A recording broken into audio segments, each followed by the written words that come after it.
anybody heard from Tony? Well, I saw him yesterday. Oh, you did? Yeah. Oh. What's he doing? How's he doing? We're fucking worried about him. He's got a girlfriend now, so haven't fucking heard from him in 6 months. Are we talking a new girlfriend or the same girlfriend? The same one. Okay. What is her name? Whitney. Whitney. Holy shit. Me and Johnny have been calling her Dolores. Well, I can work too. Because we couldn't remember what you guys are on opposite ends of the alphabet there. No, but Dolores, like when Jerry forgets her name. Yeah, Dolores. Yeah. We couldn't remember it rhymes with the human body part. Dolores. Oh, Whitney. Okay, that's because we're like, where the fuck is he? He doesn't comment on anything. He doesn't say anything. We haven't talked to him since September. Well, probably remember he's mad because he didn't get paid for the gig. Yeah, that's what I've been saying. This is how much money we've made, and this is where it's at. We had to get new shirts made. No, we're in way better financial situation than I thought we were. I thought that everybody owed money. I'm like, I don't fucking know. I know that I don't owe any fucking money. That's no, because then I said, like, okay, so we had these, we've had some really good shows, and we've made like over $200 a show, which is not really that much, but at the same time, why would you even want that? Yeah. Well, I don't know. No, I do fucking know. None of us, not a single one of us, has ever taken like any kind of money out of gig money. No, 100% of it has always gone to T-shirts, Spotify.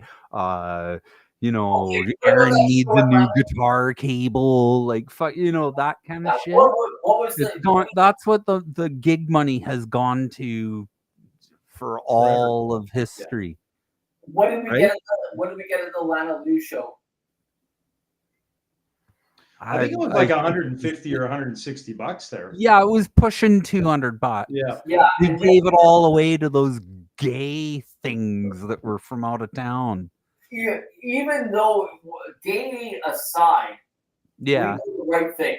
We gave it to the two. Yeah, no, I'm putting that as more like evidence or whatever. If anybody says that we don't like fags, it's like, well, no, actually, we fucking gave them a whole bunch of fucking gas money and all this to get home, and we played a gig with them, so they can't be accusing us of being anti-fags or something.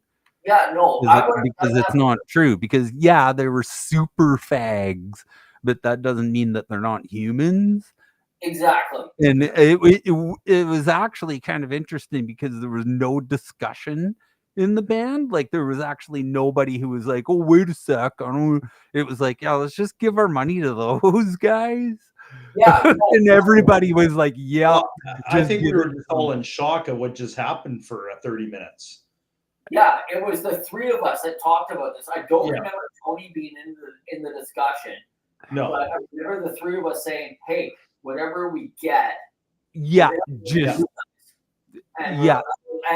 me, I got a job. Glenn's got a job. Johnny's got a job. Yep. And we were like, we don't do this for that. We don't do it for the 100 and whatever bucks. So then we did some other shows the following year. We did like 3 shows that were like well over $200 each. And it just went into this account that I had. I kept it all separate. I got new shirts with it because we ran out at the Canada Day. Like people were asking for certain size shirts at Canada Day. I didn't have them. Yep. No, so it's true. Made up. All the money that we had basically went into that and to Spotify, which Tony is like, "Oh, we got to get on Spotify. We got to get on Spotify." That's the irony. The irony of it is he was the one that was Spotify, and it's like, okay, well, that's gonna cost fucking, and never mind Johnny's labor that went into it. I spent probably 30 to 50 hours doing file names and uploading and making sure that it was the right ISBN number and all. Somebody has to do that if you want to be on Spotify. Well, I think I didn't fucking charge, and I just do it for the band the way that I think what needs to be done, and I found this kind of with the younger people, is they have an idea, they're going to have to execute on it. I think what we should have done is we said, why don't you look into it? We'll hand you the music, and why don't you take care of it? Well, the reason why we didn't do that is because we wanted to get on fucking Spotify. Well, that's true. Yeah. Like you can go into any fucking Apple CarPlay or fucking any cell phone in the whole world right now and go Electro Jets, and it comes up. Stick of the City, fucking it all fucking comes up. So yeah, because we didn't fucking tell him to do it or whatever, because we needed it to get done. And that's what our generation does, is fucking we see a fucking objective and then we fucking do it. Yeah, like we actually fucking make objectives in the first place. That's what the younger ones, they can't even do that. Well, like, it's a dream, right? It's a dream. Yeah. They don't have like actual objectives, like get this course or get this many hours and things like that. They don't have those fucking little goals. Just nothing. Failure to execute is what it's a dream. It's all dreamy. And then when it comes to the work part, they disappear. Yeah. But hey, you know what? They're good with their thumbs. They got the thumb thing down right. The chipmunk. Yeah. Well, I mean, that's why, like, with my son Joey there, at first when he was really young, it seemed really ridiculous to be, exposing him to engines and wrenches and, when you're in the shop with dad, instead of kids' toys, it's like, here's a ratchet and a screwdriver. And next thing is fingers bleeding because it got caught in the collar of a whatever. And I'm like, oh, fuck, how bad is it? Shake it off, kid. Shake it off. Yeah, exactly. And I mean, exposing them to that is just, when I was younger, when he was younger, I thought it was pretty ridiculous. But the older he gets, the more important that I see that it is. And like, I make damn sure he's got at least 10 or 15 hours in the shop every week. Well, like, the scary like after school, it's out to the shop and, okay, I need you to drill 3 holes. Yeah. And that's it.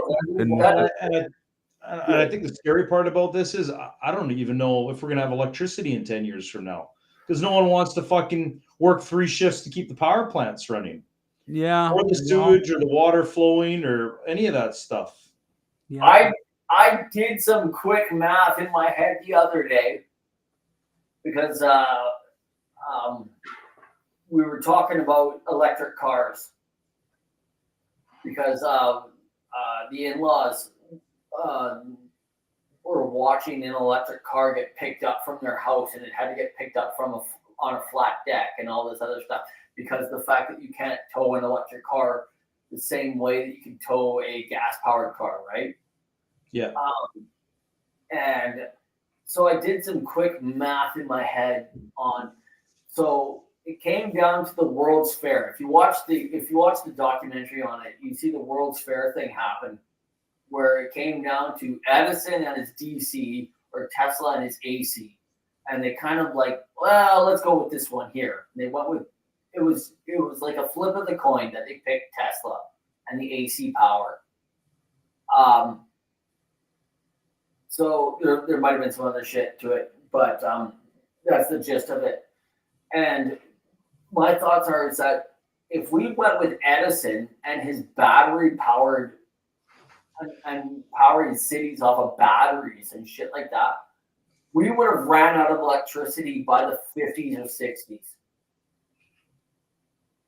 We would have been by the 50s or 60s, fucking civilization would have fucking collapsed. Yeah. Because we would have the battery, we didn't have the technology to make new batteries or anything like that. We would have had these massive landfills of fucking unrechargeable batteries. It would just we would have been totally fucked by the 50s. Oh yeah, I mean, we're not out of the woods yet with all this stuff. I'm not. No, we're not. I'm not so sure. I mean, we've got a declining population and age group that's not really all that interested in society and going out and working. I mean, I don't. Yeah. And we've got a huge generational wealth being transferred, which is going to slow progress down even more. Well, I mean, they've become disenfranchised with the amount of work that you have to do for the amount of money that you get. I guess what's happened, but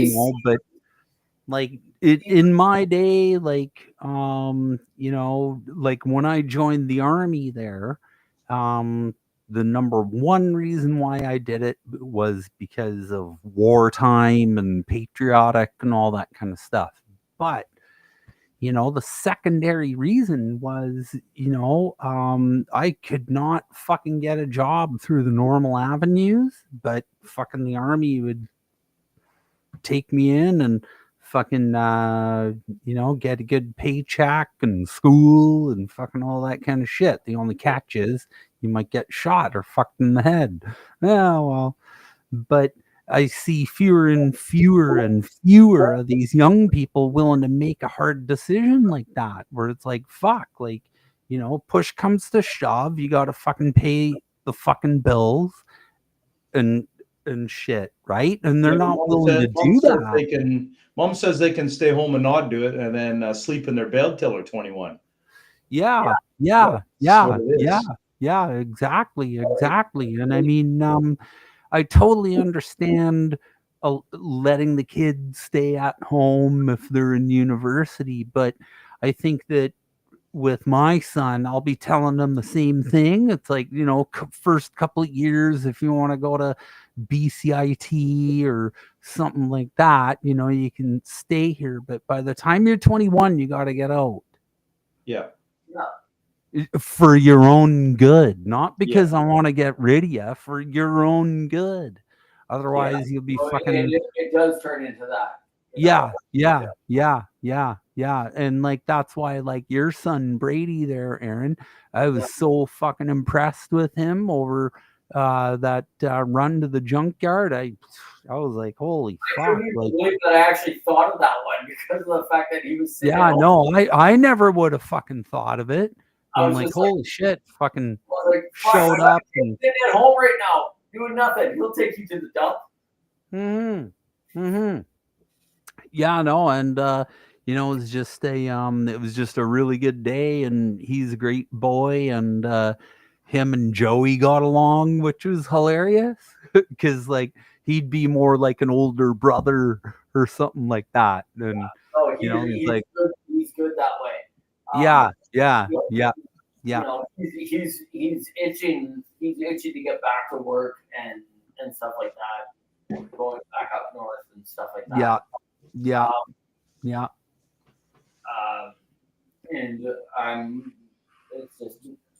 so proud of how he works and how hard he works at what he's doing.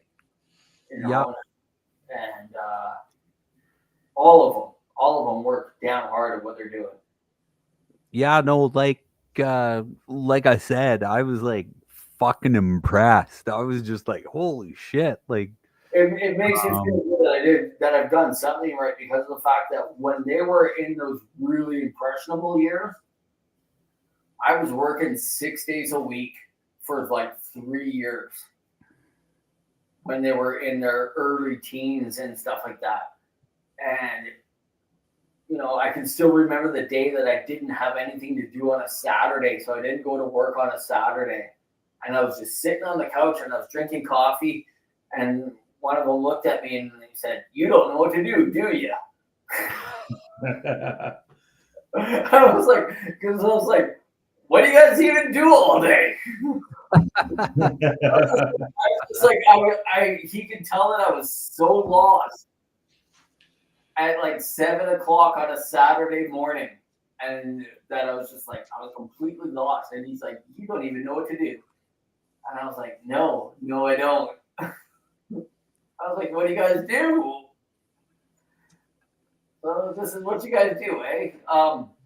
No, we really like to hear from Tony to see like where he's at and stuff.